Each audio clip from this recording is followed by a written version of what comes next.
ቀይ ባህር በሚመለከት መላው ኢትዮጵያ ሕዝብ የተከበረው ምክር ቤት በአንክሮ እንዲያምፈልገው ነገር አለ። እኛ የቀይ ባህር ጉዳይ ህጋዊ፣ ታሪካዊ፣ መልክዓ ምድራዊ እና ኢኮኖሚያዊ ጥያቄ ነው ብለን እናምናለን። ይሄ ጥያቄ አንዳንዱ ነገ ካልተመለሰ ይላል፣ አንዳንዱ ነገ እኔ ስመጣ ካልጀመርኩት ይላል። ሁለቱም አያስፈልግም። ቀይ ባህርን ኢትዮጵያ ለማጣት 30 ዓመት ከዚያ በላይ የወሰደ ትግል ነበር። ታውቃላችሁ። በ30 ዓመት ትግል ውስጥ በብዙዎች ርብርብ ነው ኢትዮጵያ ያጣችው። ሌላ 30 ዓመት ያስፈልጋታል ብዬ ግን አላስብም። በተረጋጋ መንገድ፣ በሰከነ መንገድ በውይይት መሄድ በጣም አስፈላጊ። የፈለገ ብንወያይ ግን ለማጣት የፈጀብን 30 ዓመት ለማግኘት ይፈጅብናል ብዬ ግን አላስብም። ጊዜው ግን በቂ ስለሆነ በተረጋጋ መንገድ ማየት ያስፈልጋል። ምክር ቤት የኢትዮጵያ ሕዝብ እንዲያምፈልገው ግን ጥያቄው ስናነሳ አንዳንድ ሾርት ስለሆነ ሚሞሪው ዛሬን ብቻ ስለሚያስብ ትንሽ ዳራው ልስጣችሁ። መጀመሪያ ኢትዮጵያን የቀይ ባህር አክሰስ ያሳጣው ውሳኔ ማን ወሰነው? ካቢኔው ይሆናል ብለን የካቢኔውን ዶክመንት ብናገላብጥ የለም፣ ካቢኔው አያውቀውም። አይ የለም ምክር ቤት ይሆናል የወሰነው ብለን ብንወስን ምክር ቤቱም አልነበረ፣ ምክር ቤት አያውቀውም ውሳኔው። የለም የኢትዮጵያ ሕዝብ በሪፈረንደም ወስኖ እንዳይሆን እንዳይባል ነበርን እኛም ያኔ። የኢትዮጵያ ሕዝብ ያልወሰነው ተወካዮቹ ያላዩት ቢያንስ ካስፈጻሚ ካቢኔ ያላየው ውሳኔ ማን ወሰነው? ማጣትን የሚያክል ነገር ያጣንበት መንገድ ህጋዊነት ችግር እንዳለው ማሳያው ተቋሞች አልገቡበትም። ካቢኔው አያውቀውም። አንድ ገጽ ወረቀት ማግኘት አልቻልንም። እንዴት እንዳጣ ነው የሚያስረዳ እና ህዝብ የማያውቀው፣ ፓርላማ የማያውቀው፣ ካቢኔ የማያውቀው የኢትዮጵያን የባህር አክሰስ ውሳኔ የሚያሳጣ ነገር የወሰነው ማን ነው የሚል ጥያቄ ማንሳት እንዴት ስህተት ሊሆን ይችላል? ካለኝ ነገርን ከሌለ ግን ይሄ ጉዳይ ይሄን አንስቶ እንደ መድፋት አይደለም፣ የህልውና ጉዳይ ነው። ማን ወሰነው? ይሄ ነው ጥያቄው። እዚህ ጋር ሁለት ችግሮች አሉ። አንደኛው የተዛባ ትርክት ውጤት ነው። የሚገባንን መጠየቅ ነውር አድርጎ የሚያስብ የሚገባንን ማንሳት ትክክል አይደለም ብሎ የሚያስብ እሳቤ፣ ይሄ ደግሞ የትርክቱ ውጤት ነው። ግን ለእናንተ ለማስታወስ እንዲሆናችሁ ከግጭቱ በኋላ በኢትዮጵያና ኤርትራ መካከል ሰላም ሲፈጠር መጀመሪያ ነው ወደ አስመራ ተጉዤ በኋላ የኤርትራው ፕሬዝዳንት ወደ ኢትዮጵያ ሲመጡ የመጀመሪያው መድረክ ያደረግነው ሚሊኒየም አዳራሽ ነው። ብዙ ህዝብ አለበት። በላይቭ ቲቪ ሁላችሁ ወይ ነበራችሁ ወይ ሰምታችኋል። ካልሰማችሁ አሁን ገብታችሁ ዩቲዩብ ላይ ስሙት። የመጀመሪያው ስብሰባ አሰብ ነው የሚለው እሳቸው ባሉበት ለህዝብ በሚገባው ልክ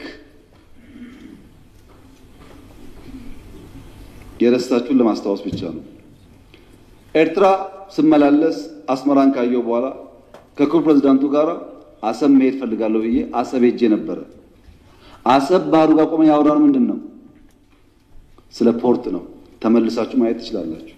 የት? ኤርትራ ምድር ውስጥ።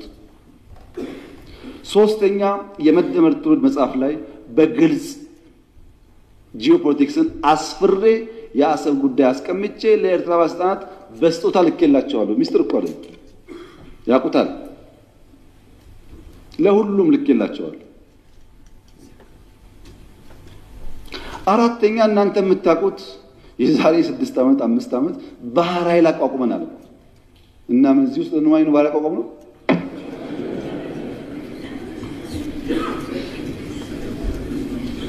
ለምን ሰዎች ይሄን ደምሮ ማየት እንደሚቸገሩ አይገባኝም። ኢትዮጵያ ቀይ ባህር እንደሚያስፈልጋት ከለውጡ በፊትም እናምን ነበር፣ እንናገር ነበር። ያኔ መደመጥ አንችልም። ከጀመርንበት ቀን አንስቶ ግን ንግግሩ አለ። ያ ንግግር ግን ሰላማዊ መሆን አለበት። የተከበሩ እንዳነሱት ከኤርትራ መንግስት ጋር ተስማምተን ከዚህ ወደ አሰብ ሄደው መንገድ ጠግነን አልቆኝ እንከፍታለን ጠግነን ነበር። ከጠገን በኋላ ችግር አለብን፣ ፖርቱ ተዳክሟል አሉን። አሁን አንዳንዶች ልክ ጸቡ እንደ ኦቨርናይት የመጣ መስሎሷል። እንደዛ አይደለም ታሪኩ፣ ስለማንናገረው ነው።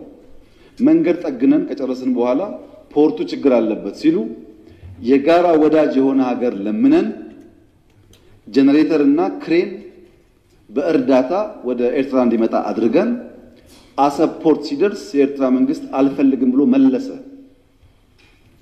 ያኔን የገባን ይሄ ነገር ለከተስፋ ያለው የሚለው መንገድ ጠገን ለምንም ብናመጣም ፍላጎት አልነበረ።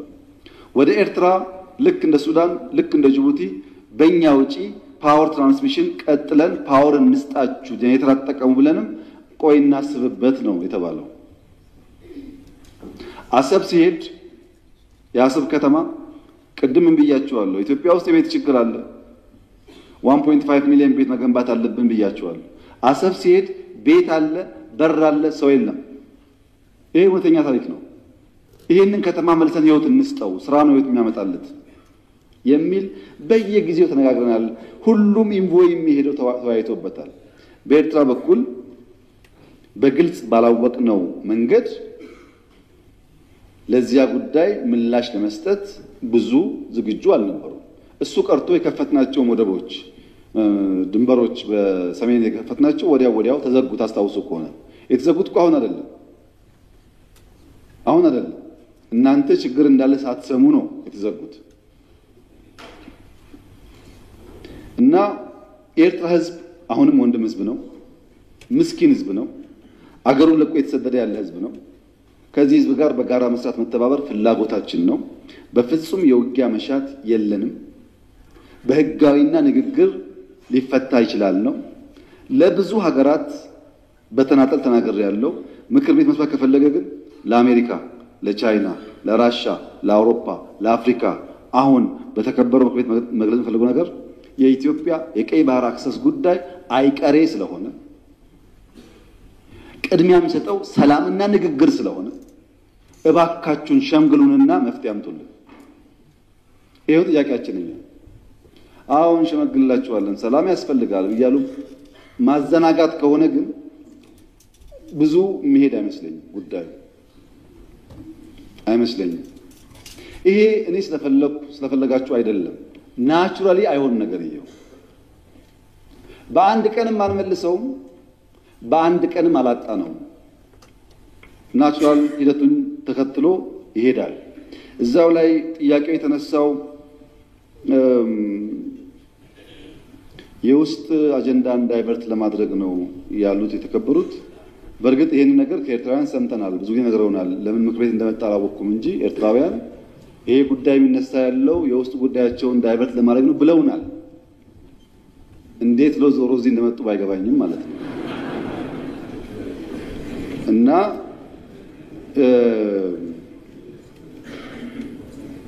በፍጹም አይደለም። ኢትዮጵያ ውስጥ ዳይቨርት የሚደረግ ነገር የለም። ልማት ነው ያለው። ኢትዮጵያ ውስጥ አቃፊ መንግስት ነው ያለው። ምንም ዳይቨርት የሚደረግ አጀንዳ የለም። የህዝብ መንግስት ነው ያለው። ለህዝብ የሚሰራ መንግስት ነው ያለው። ውጤት እያመጣ ያለ መንግስት ነው ያለው። በብዙ አፍሪካ ወንድሞቻችን የሚቀናበት መንግስት ነው ያለው። ዳይቨርት ማድረግ ሳይሆን ህጋዊ ባልሆነ መንገድ ያጣነውን ጉዳይ ማን ወሰነው ብሎ መጠየቅ ግን ከማንም ህሊና ካለው ሰው የሚጠበቅ ይመስለኛል። እና በዳይቨርሽን ታይቶ ትርክቱ እንዳይበላሽ የእናንተም ታሪክ እንዳይበላሽ ብታስቡበት። እኔ መሰጋው ነገርየው ሲሳካ ደግሞ ያኔም ብለን ነበር እንዳትሉ ነው። እና ሚሊየን% እርግጠኛ ነኝ ኢትዮጵያ ተዘግታ አትኖርም። ማንም ፈለገም አልፈለገም አትኖርም።